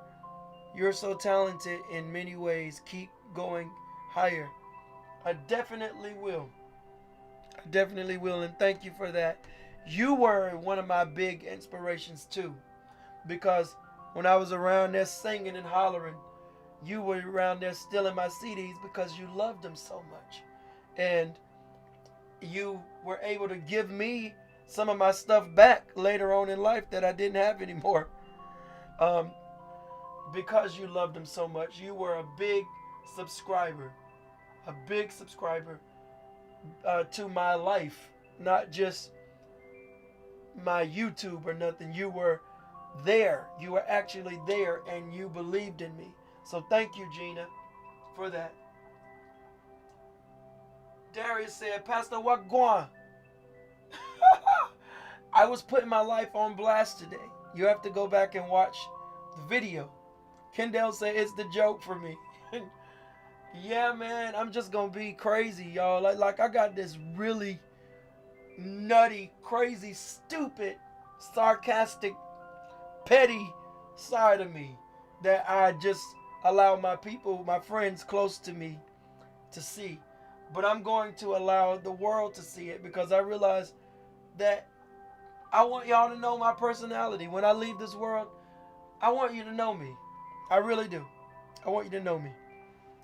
I've got a PS4. Well, Avery, there are plenty of games that we could play together. If you subscribe to PS Now, there's several games that we could play online together. PS9 is $9.99 a month. I'm getting one. Be blessed. Oh, okay. Well, great.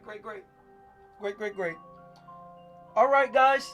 I'm it. I'm done. That's it. I'm done for today. Let me ask y'all a question. I keep saying I'm gonna leave, but I keep thinking of things I want to do. The video that was in the beginning of my video, the intro, I want y'all to tell me what y'all think about that. I really don't know how people could hate you, but the oppressors hate the ones that are liberators. That was well said. That was well said. Well, it ain't too hard for some people, okay? They have really found out. I mean, I've really found out that people can really just hate you for no reason. Don't even know you. Don't even have had a conversation with you and just hate you without cause. Just decide, I'm going to hate him today. And that's what a lot of people did to me. I'm going to play this video again, and I want y'all to listen to this poem that I wrote and tell me what you, talking about the opening, right? Yes, the opening. I want y'all to tell me what you think about it. I'm going to play it. It's just 2 minutes long. I'm going to play it, and then I'm going to come back, and I'm going to go. I want y'all to listen to the words. I woke up one morning and wrote these words. And I want y'all to tell me what you think about this video, all right? And what your favorite part is. All right. So, I'm going to play it for you. Give me just a second.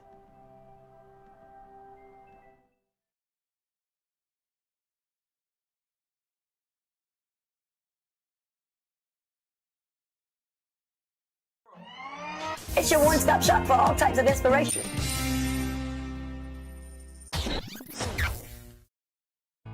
You owe it to yourself to celebrate yourself when you don't feel celebrated. To finally do that big thing you've contemplated. To trust your life in the hands of your Creator. To maximize every moment, anticipating the greater. To get up again and again when you've been knocked to the ground. To believe in yourself even with no other believers around. To let go of the past, knowing you live and you learn. To allow yourself time and patience until at last it's your turn. To forgive those who have wronged you, because it's not for them, but for you. To forgive yourself also for what you did or didn't do. To grip strongly your peace and to maintain your joy. To be the best example for that young girl or boy. To safeguard your heart and to cover your soul.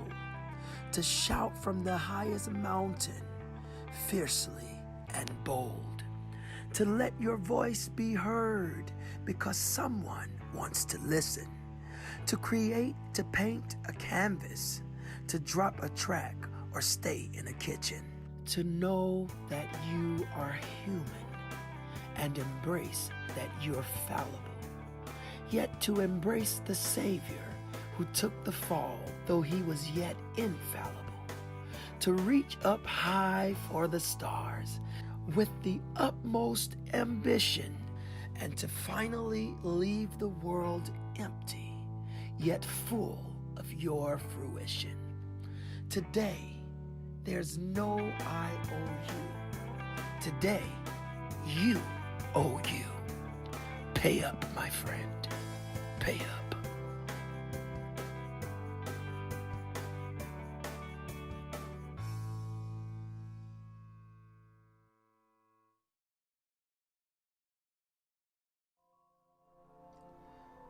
All right.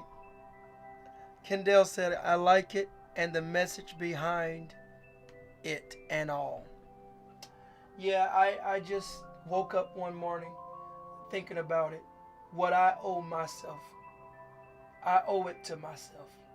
And I wanted to share that with people.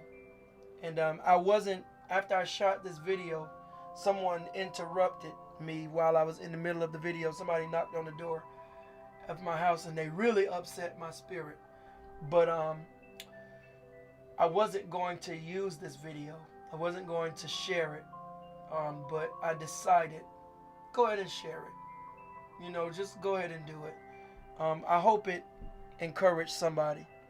Run me my money. I owe me. Thank you, Brother J. Ratley. Thank you very much. That is funny. That is funny. She's talking about run me my money. That is so funny. Well, guys, I'm out. Keep making progress. Keep being honest. Tell the truth. And if you got liars around them, let them know you know they lying. And sometimes you just got to distance yourself from liars. You just have to. I can't stand liars. I just really can't. Yeah. So guys, love you. I'll see you later. I appreciate you for watching and showing your support today and subscribing to the YouTube channel. You are the dopest for that. You are amazing for clicking that notification bell. And those of you who sat through this whole video, you already know. You are absolutely amazing because I've been up here for 2 days and 10 hours. So, thank you for it. Love you back, J. Ratley. Love you back. While I love it, sir, it spoke volume to me. I owe it to myself. Yes, we do. Yes, we do. I think I'm going to post those words, the words to the poem. I'm going to post the words on my Facebook today because they are true. Let me see if I got any more subscribers. Let's see.